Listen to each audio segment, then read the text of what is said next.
السلام علیکم ورحمۃ اللہ وبرکاتہ۔ آج ہم آپ کو بتائیں گے کہ عورت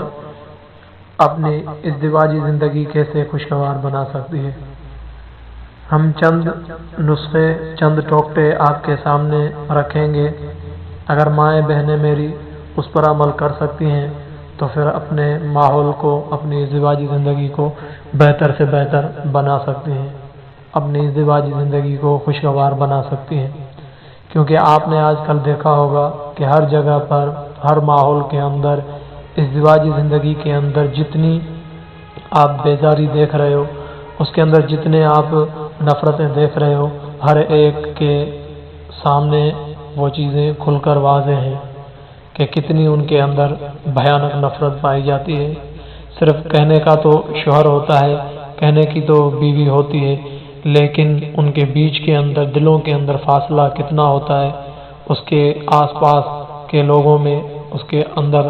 گھر خاندان میں کتنا فاصلہ ہوتا ہے ایک دوسروں کے بیچ میں، وہ ہر ایک جانتا ہے۔ تو لہذا میں کچھ اصول اپنی ماؤں بہنوں کو بتانا چاہتا ہوں کہ اگر یہ چیزیں ان کی زندگی میں آ جائیں تو بہتر سے بہتر اپنی زندگی گزار سکتی ہیں۔ تو لہذا شادی کے بعد لڑکی، وہ میری ماں اور بہن، ایک ایسے گھر کے اندر قدم رکھتی ہے جہاں اس کے لیے تمام چیزیں اجنبی ہوتی ہیں، تمام چیزیں عجیب و غریب ہوتی ہیں، کسی چیز کے ساتھ اس کی واقفیت نہیں ہوتی، لہذا ہر چیز اس کے لیے اجنبی اور نئی ہوتی ہے۔ خاص کر وہ میری ماں اور بہن جس کی شادی خاندان سے باہر ہو تو پھر اس کے لیے تو اور بھی زیادہ مسائل ہوتے ہیں۔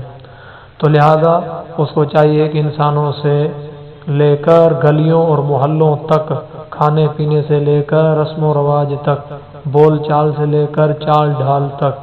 یعنی ذرہ ذرہ اس کے لیے کیا ہوتا ہے؟ اجنبی ہوتا ہے، ہر چیز اس کے لیے اجنبی ہوتی ہے۔ لہذا اس ماحول میں خلاف عادت باتوں کا پیش آ جانا بعض اوقات ہو ہی جاتا ہے، بلکہ بعض اوقات تو کیا، بلکہ بہت ساری ایسی چیزیں سامنے آ جاتی ہیں جو اس کی، یعنی اس کے وہم و گمان سے ہٹ کر ہوتی ہیں، اس کی سوچ و وچار سے بھی ہٹ کر ہوتی ہیں، اس کے فیوچر سے، اس کے یعنی زندگی گزارنے والے طریقے سے بھی مختلف ہوتی ہیں، اور کبھی شوہر کی طرف سے، کبھی ساس اور سسر کی طرف سے، کبھی دیورانی کی طرف سے، اور کبھی نند کی جانب سے، کبھی محلے کی عورتوں سے، اور یہ کہ مختلف یعنی مسائل آتے رہتے ہیں۔ تو لہذا ایسی لڑکی کے لیے، ایسی میری ماں بہن کے لیے دو راستے ہیں۔ ایک تو راستہ یہ ہے کہ وہ ان سب باتوں پر صبر کرے اور معاملے کو از خود سلجھانے کی کوشش کرے، ہمت اور حوصلے کے ساتھ حالات کا مقابلہ کرے، ایسے اخلاق بنائے کہ ہر ایک سے اس کا تعلق ہو جائے، یعنی اپنے اخلاق سنوار لے، ایسے سنوار لے کہ جو سب کے ساتھ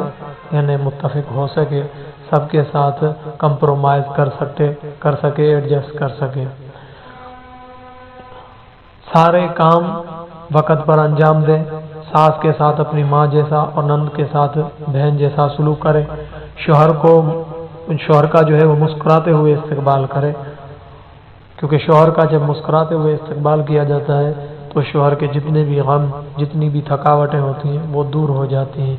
ایسا نہ ہو کہ جیسے ہی آئے تو اس کے سامنے غلے شکوے شروع ہو جائیں، لہذا وہ پہلے سے ہی باہر سے تھک کر آئے، الٹا وہ جو تھکاوٹ ہوگی، وہ جو غم و غصہ ہوگا، اس کا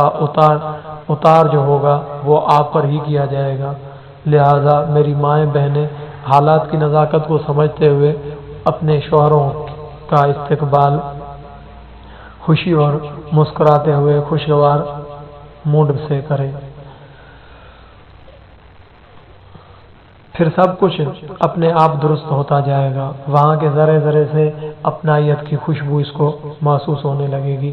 پورا گھر پھولوں کا ایک گویا کے گلدستہ بن جائے گا، اور آپ کو ہر ایک اپنا نظر آئے گا، حتیٰ کہ اپنے میکے سے بھی زیادہ آپ کو سسرال میں لطف محسوس ہونے لگے گا، صرف آپ یہ کام اگر کر کے دیکھیں تو انشاءاللہ آپ کو یہ اپنا گھر جو ہے، سسرال کا جو گھر ہے، وہ آپ کے میکے سے بھی اچھا اور بہتر محسوس ہونے لگے گا۔ دوسرا راستہ اس میری ماں بہن کے لیے یہ ہے کہ آپ سسرال کی ساری باتیں، کچھ حقیقت کچھ بڑھا چڑھا کر اپنے میکے میں بتاؤ۔ آپ کا دکھ درد دیکھ کر بچپن سے شہزادی بنا کر رکھنے والی، اپنی جان سے بھی زیادہ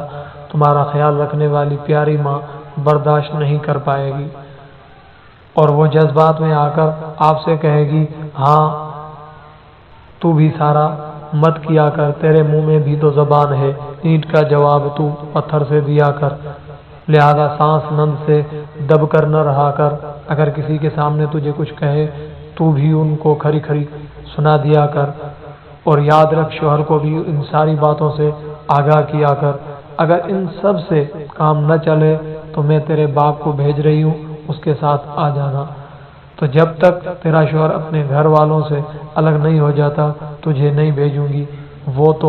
وہ اس کے بڑے بھی 100 دفعہ منت و خوشامد کرنے پر مجبور ہوں گے، اور پھر سب ٹھیک ہو جائے گا۔ تو لہذا یہ تھا ایک دوسرا طریقہ۔ پہلا طریقہ میں نے آپ کے سامنے ڈسکس کیا، دوسرا یہ طریقہ۔ تو لہذا آپ کے سامنے دو راستے ہوتے ہیں۔ ایک راستہ تو یہ ہے کہ آپ اپنے ماحول کو خوشگوار آپ بناؤ، دوسرا تو یہ ہے کہ آپ اپنے ماحول کو خوشگوار نہ بلکہ اپنے ماحول کو خود بگاڑ کر اپنے لیے جہنم بنا سکتی ہو۔ تو اب یہ باتیں جو ہیں بڑی اچھی اور سود مند ویسے آپ کو معلوم ہوں گی کہ جو آپ نے ماں کو مشورہ دیا، لیکن آپ تھوڑا ذرا ٹھنڈے دل سے غور و فکر کریں، ان سب سے کیا ہوگا اگر تم اپنی ماں کی ہدایات پر عمل کر کے سسرال میں رہو گی؟ تو جھگڑے اور فساد جنم لیں گے، ساس کے ساتھ انبن ہوگی، نند کی دل میں دشمنی پیدا ہوگی،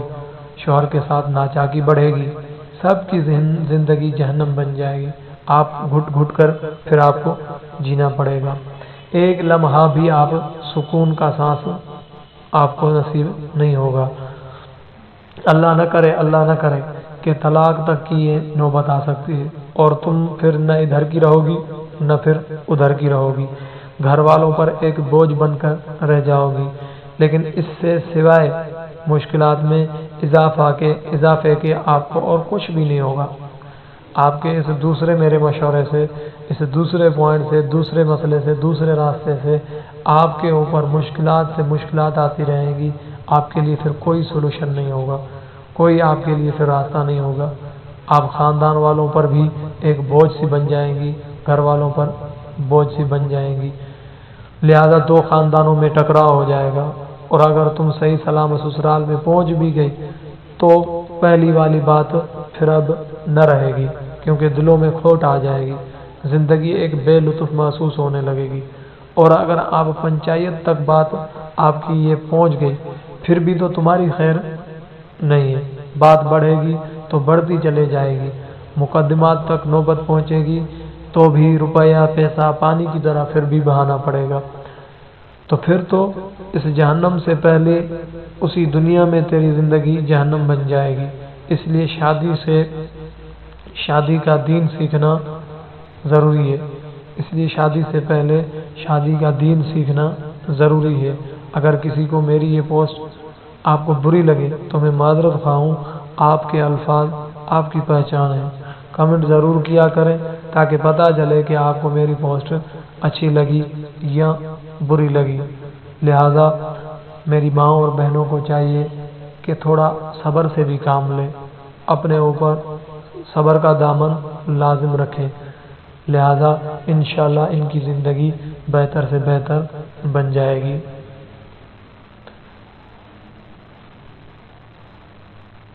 جلد بازی سے کام نہ لیں، کیونکہ جلد بازی سے اگر کام لیں گے تو ان کے لیے خود ہی ان کے لیے مسئلہ پیدا ہو جائے گا، اوروں کا کسی کا کیا ہوگا۔ لہذا اللہ رب العزت سے دعا ہے کہ ہمیں عمل کرنے کی اس پر توفیق عطا فرمائے۔ کاش کہ یہ بات تیرے دل میں اتر جائے، خواہش صرف اتنی ہے کہ کچھ الفاظ لکھوں جس سے کوئی گمراہی کے راستے پر جاتے جاتے رک جائے، نہ بھی رکے تو سوچ میں ضرور پڑ جائے۔ خدا حافظ۔